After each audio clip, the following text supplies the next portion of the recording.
not a failure, it's a folly. What is causing we miss the mark? They would get to, I guess maybe second, third, but they weren't getting first place so that they could go out of state. And so they were missing the mark. So I asked her, what's going on? What do you see that you're missing the mark? Go ahead. Well, for me, I could study all day long, but if the team is not in harmony with the same vision and the same goal as me, as bad as I want it, we're not going to get to that goal. So eventually, it was my last year that I stayed at that school, and I didn't do it. But instead of turning my energy into that project, I directed it into art, because I love art. And which I told her, I said, remember, when you're working with a group, you're not being graded on one, you're being graded on the whole, the totality of the group. And what I was trying to get her to understand is that your group and your community or whoever you're working with, you're a product of the whole group. So your energy may want to go there, but if no one else is okay with going over there, then these energies balance themselves out. If you have one high energy and one real low energy, these two will balance themselves out. I said, so why don't you try go and do something on your own that will allow you to go to state and win something. And I don't recall, but I remember we were talking about New York. She was wanting to go to New York. And within two months of going into the new It was actually, so there's certain levels of classes, and I took art. My first year was art just in general. We learned everything. And then the second year, you have to pick a genre, I guess you can say, and I picked ceramics. I've never done ceramics other than this little project we did in the first year. So this was my actual first year in ceramics. And I don't know why, but I never thought my projects were big, and my teacher was always, oh my goodness, your art is so, amazing and stuff like that. She's someone I hold dear to me because she pushed me a lot. But every time I made a project, I knew I was getting a little bit better, but I didn't know. But I ended up submitting multiple projects into different, I guess you can say, categories of where you can win things and stuff like that. Well, one of my first projects, I think it was my third project that I worked on, it was a rabbit. And the funny thing is, it was a tailless rabbit. I didn't make a tail rabbit, and we made fun of it, but it ended up winning certain levels. You have to win certain levels in order to go to this big trip. And every time I hit a level, I was like so excited because, this is my first time winning a gold medal in art or anything like that. And every time I hit a gold medal, and then another gold medal, and then American Vision Award. And then this American Vision Award pushed for one more level. And if I were to win that level out of, what was it? 390,000. Yeah. And it's only 1% gets picked. And I tried, and no one in Lubbock Cooper, I never, even throughout the years, no one ever in Lubbock Cooper won an American Vision Award or a gold medal at Carnegie Hall in New York. And I so happened to win that last step, and you can say I fulfilled my teacher's dreams, because after I had won that, the next year she had retired. And I took her all the way to an American Vision Award and a gold medal, and I won it at Carnegie Hall. So her name was inducted in Carnegie Hall. So here we're studying the material, holding the vision, and she's being awarded at Carnegie Hall. And what I'm trying to get at was, even though this happened, it was not an accident. It was a vision, and it was a desire. And if she would not have put herself in those circumstances or chosen to go in that direction, the results would not have come to pass.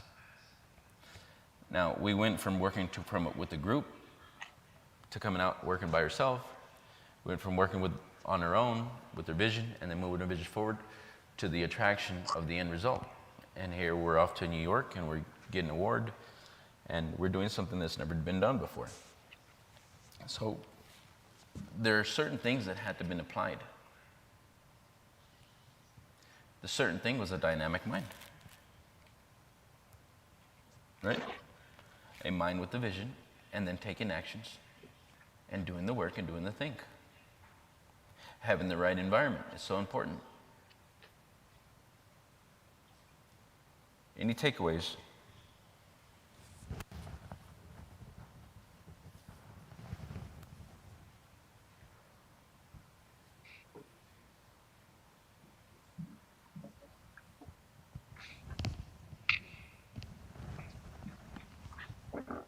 A big takeaway is understand that in this process, there's no failures. There's better understand it's a grow. You're always growing in this process.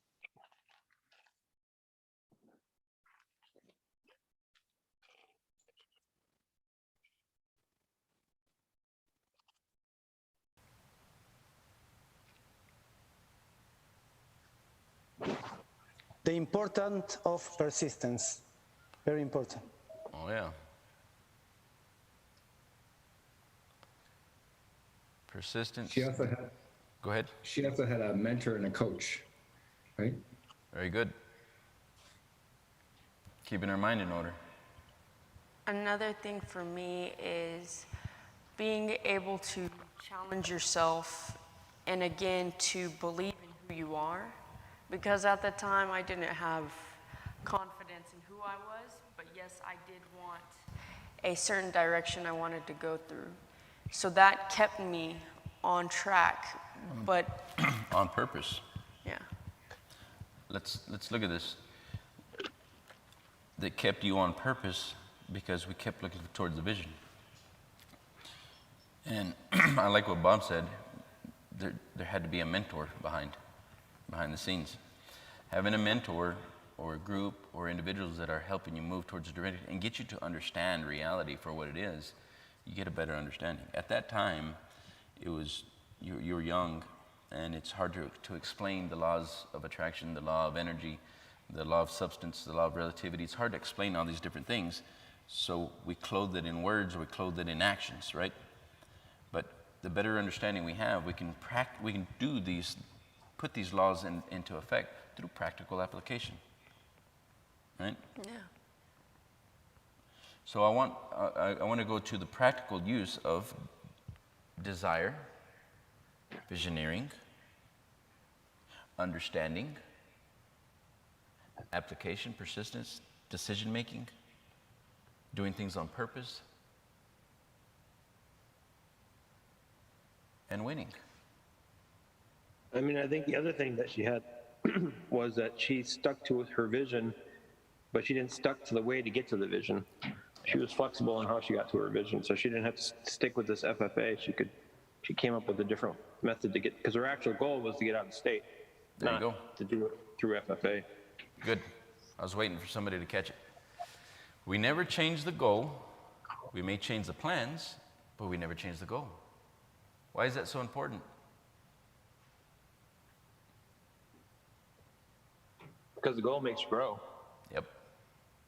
and maybe you have a different path you need to take to grow. Well done. Autumn, when you were sitting, I think you're in the second row. Yeah. How did that feel? Well, for me, it was exciting because they let us know that there were certain famous people that got to go on that stage and sing. It was like I got to be around so many people that wanted to express themselves. Fulfillment. They were showing their experiences and their fulfillment. We had astronauts there. We had movie actors there. Everyone that came on stage came in and they expressed to all the audience, which was 1% from all over, that they were once the 1% sitting where they are.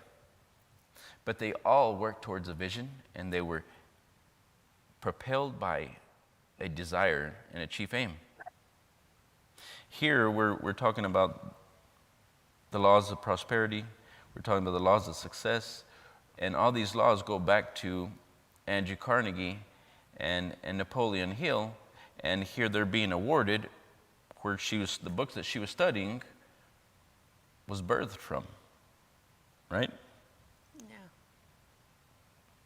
Accident? There are no accidents. This also goes back to the image-making process. How powerful is the image-making process? Very. I mean, it's going to dictate what you go after. The books you read, right? You're reading The Laws of Success. You're reading on Andrew Carnegie. You're reading about Napoleon Hill, Ford. You've been reading these books. Guess what's flashing on the screen in your mind as you're reading? Exactly what I'm... You're going to experience. Wow. So we can take somebody's knowledge from the past and we can bring it through life, through words and images. So everything that we see outside of ourselves is a product what has to go first through ourselves. First in the mind, then in form. Wow. We can go into the past and go into the mind of the men and the women from the past, and we can be mentored by them. And by an association of words and understanding, we cultivate more images and understanding for the practical application of whatever it is that your heart desires. And yet, it's individualized. You individualized your experience, did you not? Yeah. How beautiful is it to really understand that everything that we want is possible through the practical application of a higher understanding of who I am is.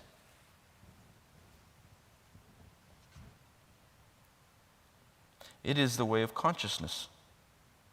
Why consciousness? There could be no other way. Consciousness is your life. What books are you reading? Whose work are you studying? Do you know who you are? And what we're capable of?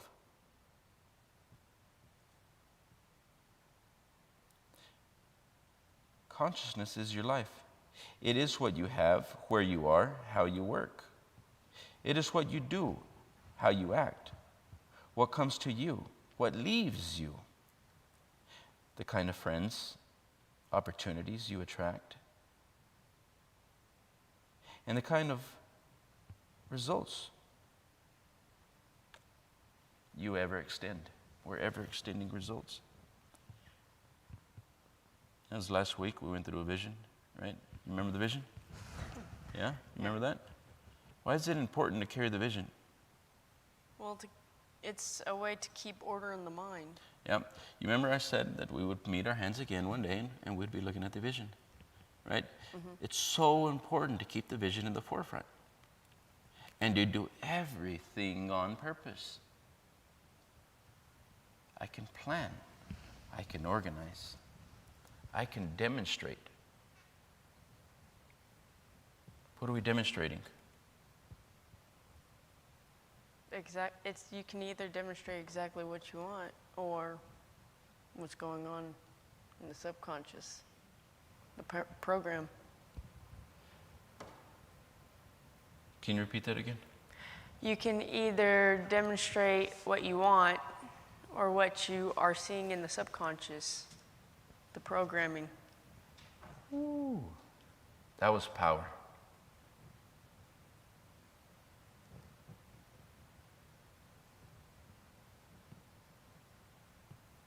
We can either demonstrate what we want through a creative imagination, or we can demonstrate what's going on in the subconscious mind. It's through awareness that we grow.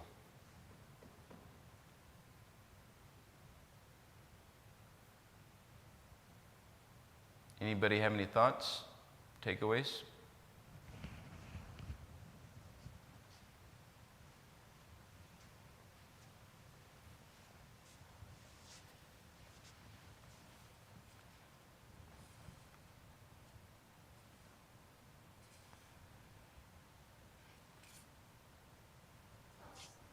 One of the things that was powerful too about the story is she was around a group of people that wasn't helping her get what she wanted.